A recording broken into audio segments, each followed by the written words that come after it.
Hello, welcome back to the second lecture of physics, class 11th, kinematics. Now we are going to discussing about the numericals of average velocity and average speed. सबसे पहले हम लोग solve करेंगे average velocity और average speed के numericals. उसके बाद आगे पढ़ेंगे हम इंस्टेंटेनियस वेलोसिटी और स्पीड के बारे में. अब टॉपिक थोड़ा जल्दी जल्दी खत्म करना है क्योंकि बहुत बड़ा चैप्टर है, बहुत सारी चीज़ें हैं. अभी ग्रेविटी, रिलेटिव वेलोसिटी, आगे 2D आ जाएगी, मोशन इन 2D. तो ध्यान से फिनिश करना. चलो अब आगे बढ़ते हैं. न्यूमेरिकल एक है, से हम लोग पहले कौन से करते हैं, एवरेज वेलोसिटी और एवरेज स्पीड. तो न्यूमेरिकल है, a car travel from x to y. A car travel from x to y at a speed of 50 km per hour. At a speed of 50 km per hour and return back from y to x and return back from capital कर इसको y to x at a speed of 60 km per hour. At a speed of 60 km per hour. Find the average speed and average velocity. Find average speed and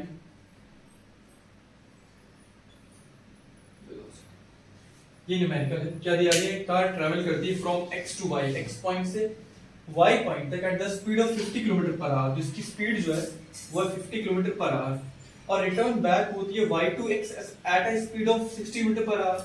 find करना है average speed and average velocity. Average speed and average velocity. चलो start करते हैं. अभी मैं solution बात करूं. Okay, first of all एक फिगर ट्रेस करते हैं x टू y. ये पॉइंट हमारा x हो गया, ये पॉइंट हमारा y हो गया. x से y जो है, ठीक है, एक कार ट्रैवल कर रही है. एक कार ट्रैवल कर रही है x to y speed of 50 kilometre per our.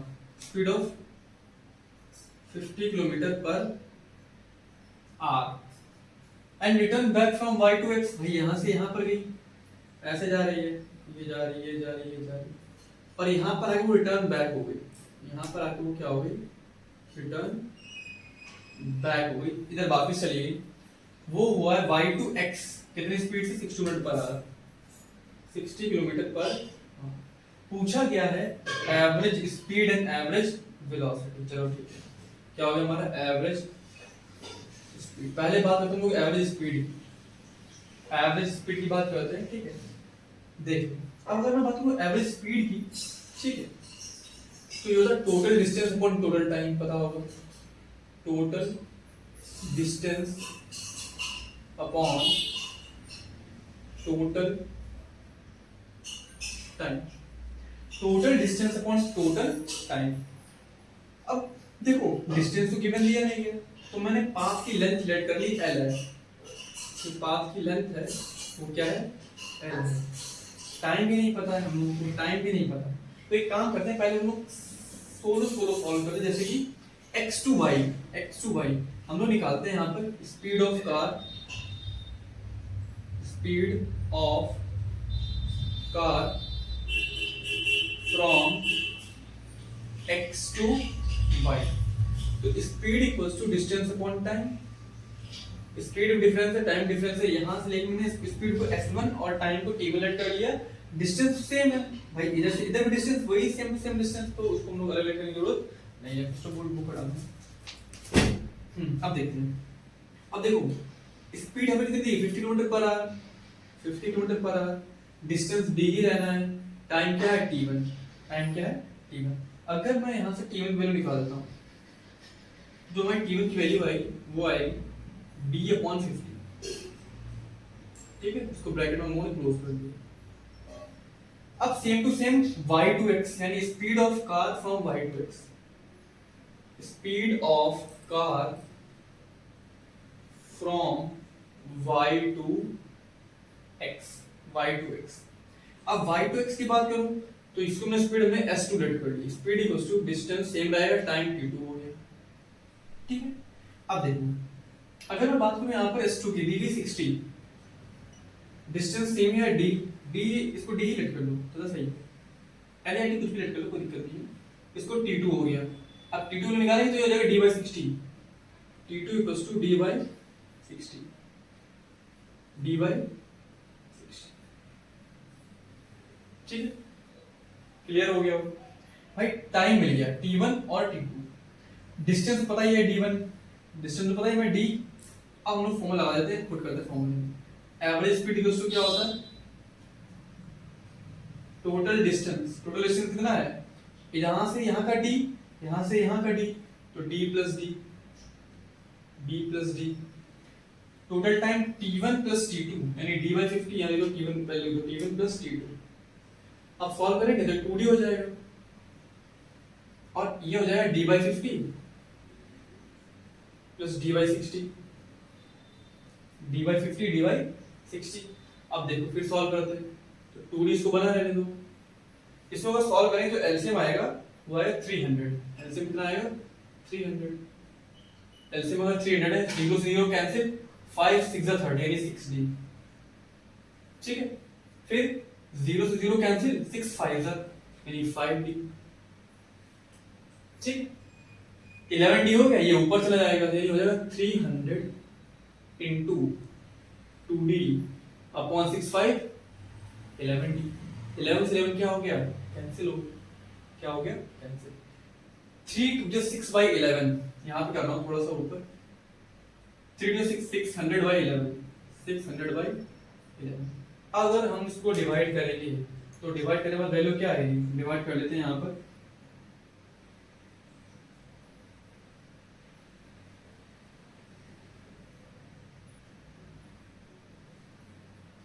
Point 54.5 kilometre per our is average speed of car. जो 54.5 है वो क्या है, हमारी एवरेज स्पीड है इसकी, कार की, इसकी। क्लियर हो गया होगा। अब बात करूं यहाँ पर एवरेज वेलोसिटी की, इसकी बात करूं एवरेज वेलोसिटी की, तो पता है क्या होता है, यही सीखिए तो इजी निकल आएगा। अगर मैं एवरेज वेलोसिटी की बात करूं तो डिस्प्लेसमेंट, टोटल डिस्प्लेसमेंट यानी s2 माइनस s1, तो डिस्प्लेसमेंट जो कितना है, यहाँ से यहाँ और यहाँ से यहाँ।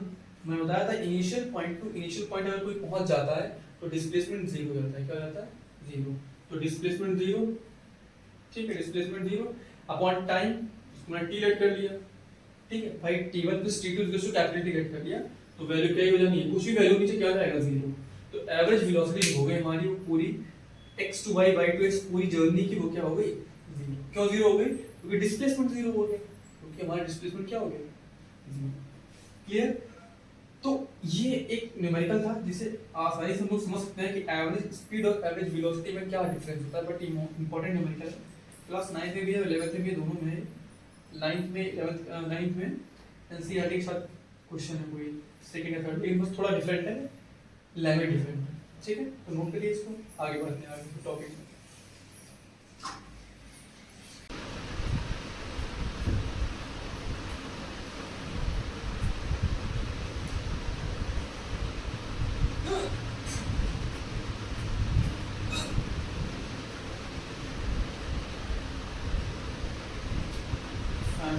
तो आवाज नहीं आई।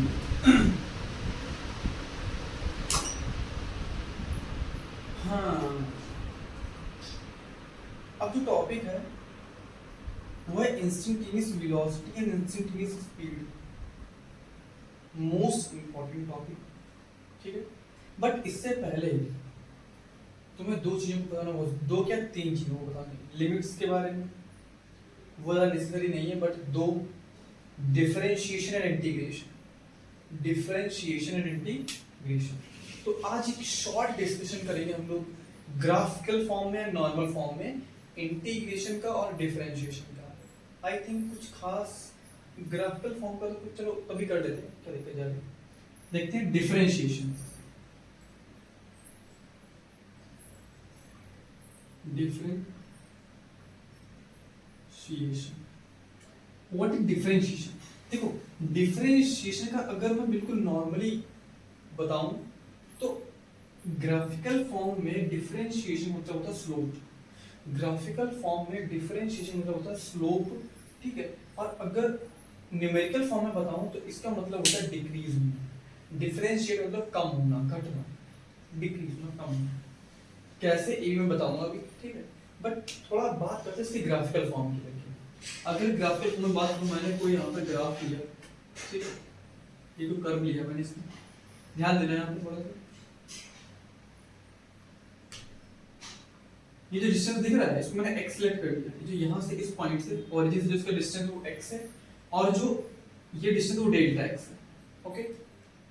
ये जो दिख रहा है इसमें मैंने y लेट कर लिया, और जो बचा है ये हमारा क्या है, डेल्टा y, डेल्टा, ठीक है। अब ध्यान देना, अगर ये डेल्टा x है तो ये वाला भी भाई रेक्टेंगल बना तो डेल्टा x होगा, क्या होगा, डेल्टा x होगा। अगर मैं स्लोप की बात करूं तो ये स्लोप दिख रहा है, स्लोप दिख रहा है, और स्लोप इक्वल्स टू क्या होता है, परपेंडिकुलर अपॉन बेस होता है। Slope equals to perpendicular upon base, sorry tan theta, ठीक है। तो उसका जो स्लोप है वो tan थीटा ही बनाएगा, तो tan थीटा इक्वल्स टू हो गया हमारा delta y upon delta x, delta y upon delta x, ठीक है। ये हमारा क्या स्लोप है, ये हमारा क्या है, स्लोप। यहाँ लिख सकता हूं मैं slope equals to delta y upon delta x, ठीक है। ये जो डिस्टेंस लिया है मैंने बहुत ज्यादा लिया, डेल्टा x जो लिख रहा है वो बहुत ही ज्यादा डिस्टेंस, मतलब जितना मैक्सिमम डिस्टेंस हो सकता है वो हो सकता है, ठीक है, वो है। वही सेम y के लिए। बट अगर मैं बात करूं ये जो डिस्टेंस है अगर कम होता जाए, कम होता जाए, और जो डेल्टा x है वो टेंड्स टू 0 पहुंच जाए, मतलब लगभग 0 नहीं बट अप्रॉक्स 0 के इक्वल। देखो ये इतना पास है, इतना पास है, इतना पास है, इतना पास आ जाए, जिससे कि ये बिल्कुल 0 के बराबर पहुंच जाए। अगर मैं यहाँ पर मैंने गेस कर लिया, अगर ये स्लोप है जो हमारा डेल्टा है, ठीक है, इसको मैं कोई पॉइंट देता हूँ, मैंने पॉइंट दिया, चलो मैंने m ले लिया, m कुछ भी ले लिया, m मैंने ले लिया, मैंने m क्या लिया, m लिमिट जो हमारा x है वो टेंड्स टू 0, जो हमारी x है वो क्या हो जाएगी, लिमिट जो है वो टेंड्स टू 0, ठीक। इसकी जो लिमिट है वो हमारी क्या हो जाएगी, टेंड्स टू 0। अगर ये 0 हो जाती है भाई, अगर ये कम होगी उसी के रिस्पेक्ट में ये कम होगी, तो जो स्लोप है, ये जो कॉर्ड दिख रही है, जो मैंने कॉर्ड, एक कॉर्ड है, एक कॉर्ड बन रही है, ये कॉर्ड बिल्कुल पास है, बिल्कुल पास एक पॉइंट बन जाएगा, क्या बन जाएगा, एक पॉइंट बन जाएगा, ठीक है। तो अगर ये डेल्टा x 0 हो जाता है, ठीक है, तो ये हो जाएगा dy अपॉन dx। स्लोप मैंने m लेट कर लिया, ठीक है, तो ये क्या हो जाएगा हमारा dy अपॉन dx। यही हमारा है डिफरेंशिएशन, ये डिफरेंशिएशन, यही हमारा क्या है, dy अपॉन जो dx दिख रहा है, ठीक है, यही हमारा क्या है, डिफरेंशिएशन। ये एक ग्राफिकल फॉर्म हो गई डिफरेंशिएशन की। किसकी फॉर्म हो गई, डिनोट करते हैं हम लोग y equals to dy by dx, ठीक है। या ऐसे लिख सकते हैं y लिमिट, ठीक है, x tends to 0 equals to delta y upon delta y upon delta x। पहले यहाँ पे क्योंकि लिमिट 0 की है तो यहाँ पे पहले एक काम कर लेते हैं, बाद में फॉर्मूला लिखेंगे, ये डेल्टा y हो जाएगा, ये डेल्टा x। अब अगर उसको सिंपली फॉर्म में लिखूंगा ना तो फिर ये फॉर्मूला हो जाएगा m equals to dy upon dx, या y equals to dy upon dx। क्या लिख सकता हूँ यहाँ पर, m equals to dy upon dx, ठीक है। तो ये हमारा क्या हो गया, डिफरेंशिएशन। क्या हो गया, डिफरेंशिएशन। और इसी का जस्ट अपोजिट जो होता है वो होता है इंटीग्रेशन। क्या होता है इसका जस्ट अपोजिट, इंटीग्रेशन। अगर इंटीग्रेशन की बात करूं, ये तो ग्राफिकल फॉर्म ऑफ डिफरेंशिएशन, इससे कुछ फॉर्मूलेज होते हैं, उनकी बात करता हूं, 2 ही 3 फॉर्मूलेज, ठीक है, बस जो काम आएंगे हमारे अभी फिजिक्स में, ज्यादा ऊपर नहीं जाएंगे इनके, बट इतना बात याद रखो कि क्या होता है डिफरेंशिएशन, dy बाई dx। और ग्राफिकल फॉर्म में स्लोप को ही हम लोग क्या बोलते हैं, डिफरेंशिएशन। स्लोप ही हमारा डिफरेंशिएशन ऑफ स्लोप हमारा क्या होता है, tan थीटा। क्या होता है, tan थीटा। ठीक है, तो ये बात ध्यान रखना। तो आगे बढ़ते हैं।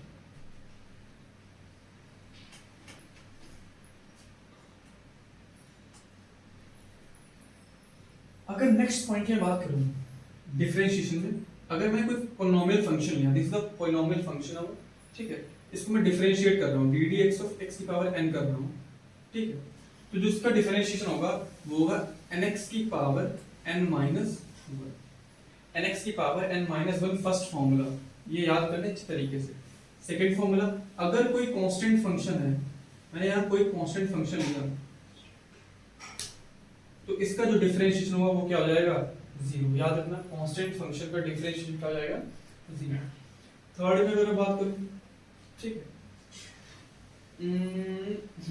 अगर कोई दो हैं, जैसे मैंने x और y दो ले लिए, मैंने कहा अब उसको डिफरेंशिएट करना है, dd x of x y, जो प्रोडक्ट दिख रहा है ये प्रोडक्ट फॉर्म है।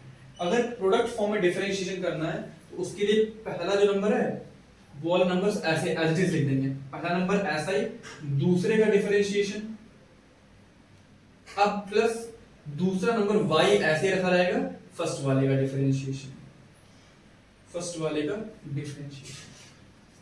थर्ड हो गया। फोर्थ में अगर मैं बात करूं, फोर्थ वाले में, तो फोर्थ में अगर जैसे यहाँ x है, x का x के रिस्पेक्ट में डिफरेंशिएशन हो रहा है, x का x के रिस्पेक्ट में डिफरेंशिएशन, तो उसकी वैल्यू कितनी हो जाएगी, 1। क्या हो जाएगी इसकी वैल्यू, 1। ध्यान रखना, अगर ये दोनों सेम टू सेम है तो उसकी जो डिफरेंशिएशन वैल्यू होगी वो क्या होगी, 1। अगर फिफ्थ में बात करूं, अगर डिवीजन है, क्या है डिवीजन, मैंने सोच लिया इसमें डिफरेंशिएशन करना है, dd x of x upon y का डिफरेंशिएशन करना है, ठीक है, तो कैसे करेंगे, जो नीचे वाली नंबर दिख रही है इसका स्क्वायर डिनोमिनेटर में लिख देंगे, इसका जो स्क्वायर है वो डिनोमिनेटर में लिख देंगे। अब ये नंबर ऊपर वैसे लिख दो, पहले वाले का डिफरेंशिएशन माइनस दूसरी नंबर ऐसे ही अगले वाले डिफरेंशिएशन, ठीक है। तो first, second, third, fourth, fifth, ये कुछ फॉर्मूलेज हमारे डिफरेंशिएशन के हैं जो बेसिकली हम लोग यूज करेंगे, अभी इनका हम क्या करेंगे, यूज करेंगे। इन फॉर्मूले को एक बार सही से नोट कर लो, फिर इसके एक दो क्वेश्चंस लगाते हैं, फिर आगे आते हैं हम लोग इंटीग्रेशन के ऊपर। इसके ऊपर आते हैं इंटीग्रेशन के ऊपर, इसका बस खाली ये बस 4-5 फॉर्मूले हैं, इनको सही से पढ़ना है, ठीक है। बाकी हम लोग क्या करेंगे, इंटीग्रेशन, एक दो क्वेश्चन लगाएंगे, फिर इसके बाद इंटीग्रेशन के ऊपर आएंगे।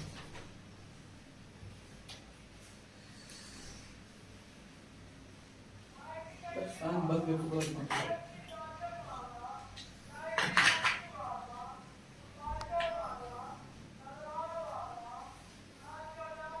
नोट हो गया ना।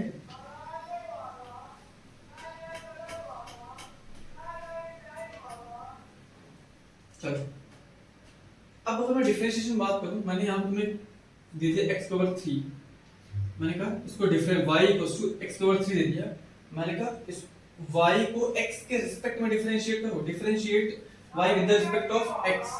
तो ध्यान देना, यहां पर हमें दिया गया है, मैंने बताया था कि ये पॉलिनोमियल फंक्शन है, पॉलिनोमियल फंक्शन डिफरेंशिएट क्या बताया था मैंने, यहाँ लिख देता हूँ, x की पावर अगर n है, मैं इसको डिफरेंशिएट कर रहा हूँ, तो इसका जो फॉर्मूला होगा nx की पावर n माइनस 1 हो जाएगा।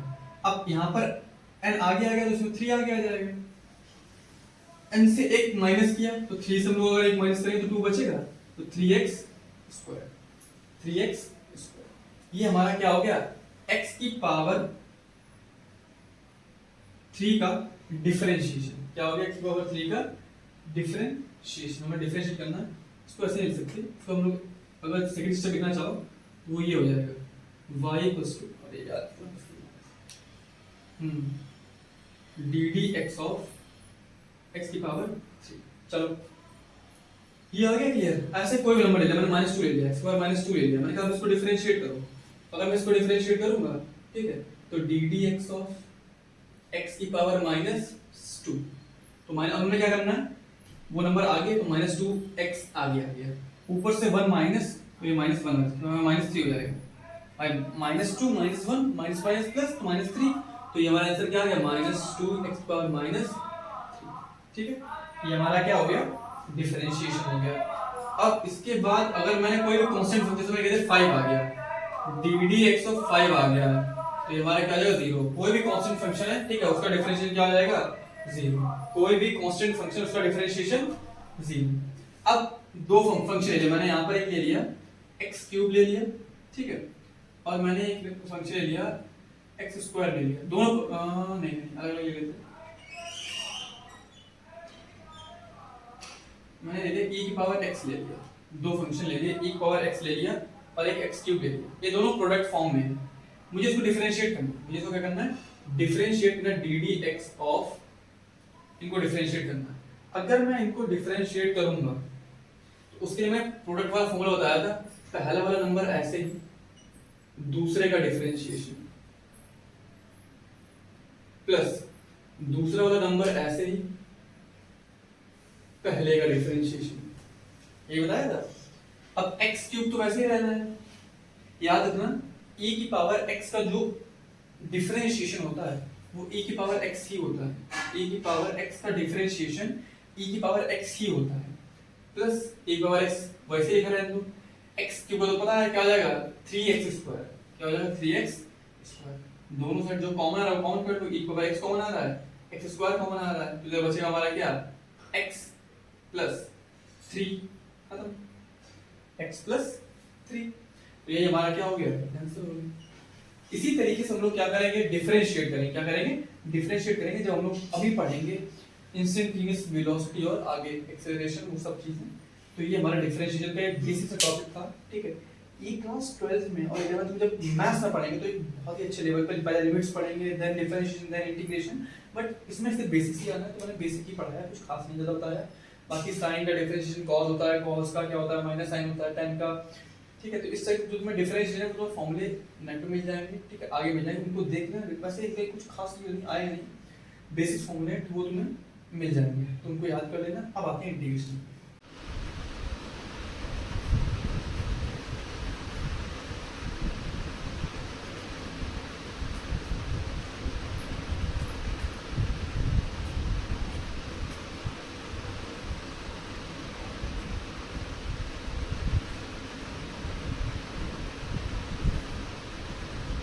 हाँ,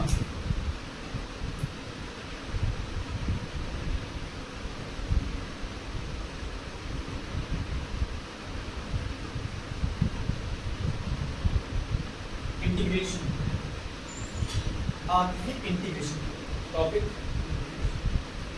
चलो भाई,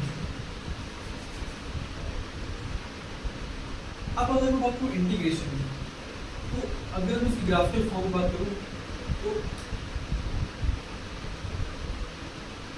ठीक है, तो ये मैंने ग्राफ बना लिया यहाँ पे।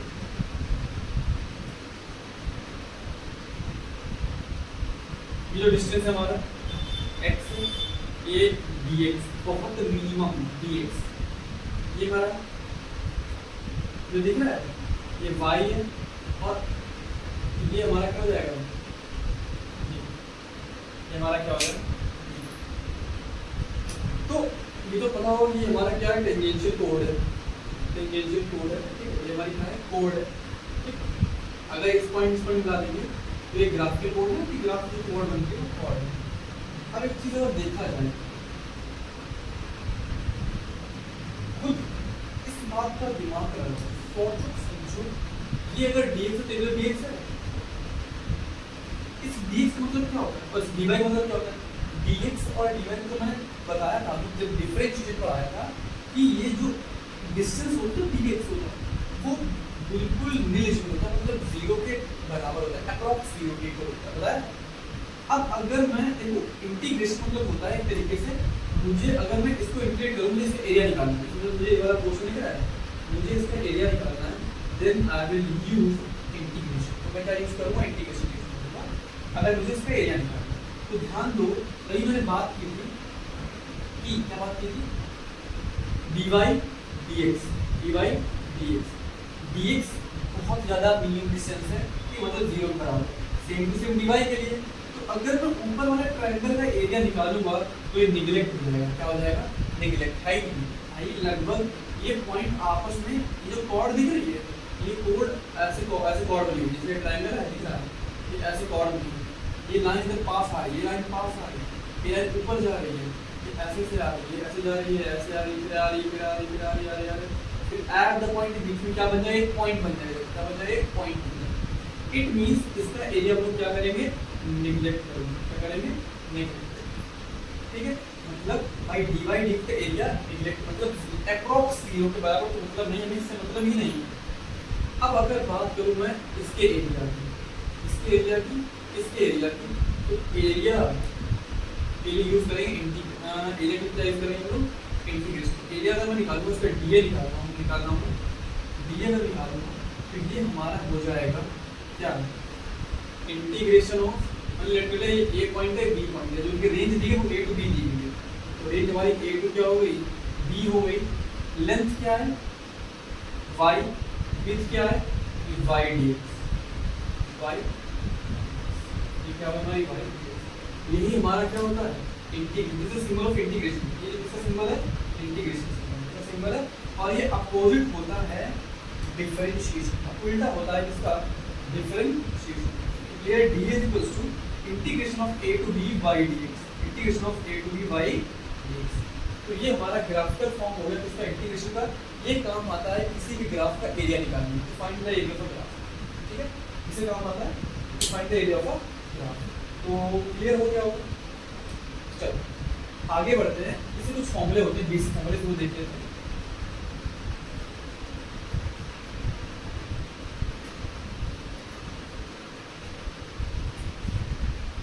अब ध्यान देना, जैसे मैंने डिफरेंशिएट किया था x की पावर n का, उसी सेम प्रोसेस से मैं इसको इंटीग्रेट करूंगा x की पावर n, क्या करूंगा, इंटीग्रेट। जो इसका फॉर्मूला होता है वो होता है x की power n plus 1 upon n plus 1 plus c। c यहाँ पर हमेशा इंटीग्रेशन में एक कांस्टेंट ऐड होता है, हमेशा एक कांस्टेंट ऐड होता है। क्यों ऐड होता है ये तो अभी यहाँ ज़्यादा जरूरी नहीं, बट ऐड होता है। जब पढ़ाऊंगा टॉपिक क्लास मैथ्स में 11th टॉपिक तो बताऊंगा सब कुछ और इक्वल डिटेल। ठीक है, तो फॉर्मूला क्या होता है, x की power n plus 1 upon n plus 1, ये हमारा x पावर n का फॉर्मूला हो गया। ऐसे ही अगर मैं इस फॉर्मूले का ही यूज करते हुए मैंने होगा, इस फॉर्मूले का यूज होगा हद से ज़्यादा इंटीग्रेशन में।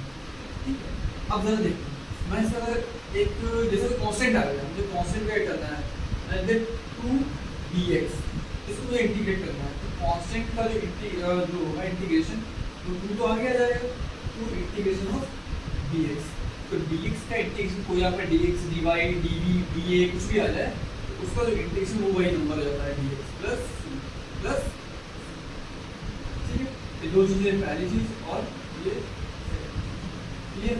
अब अगर एक मैं बताता हूँ तुमको एक बढ़िया सा एग्जाम्पल, मैंने यहाँ पर x क्यूब दिया है, ठीक है, और मैंने कहा इसको तुमको इंटीग्रेट करना है, और लिमिट दे दी मैं तुमको 0 से 1, तो लिमिट है तुमको 0 से 1 देगी, 0 से, तो बेटा चलो करो इंटीग्रेट।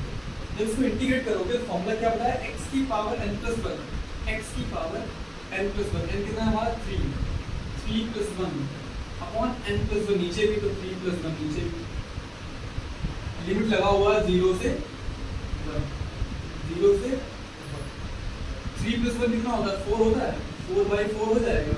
लिमिट लगा हुआ है हमारा, लिमिट 0 से, फॉर्मूला था lower limit upper limit minus lower limit. Formula क्या होता है, upper limit minus lower limit. यहाँ पर चाहो लिख लो, upper limit minus lower limit, upper limit minus lower limit.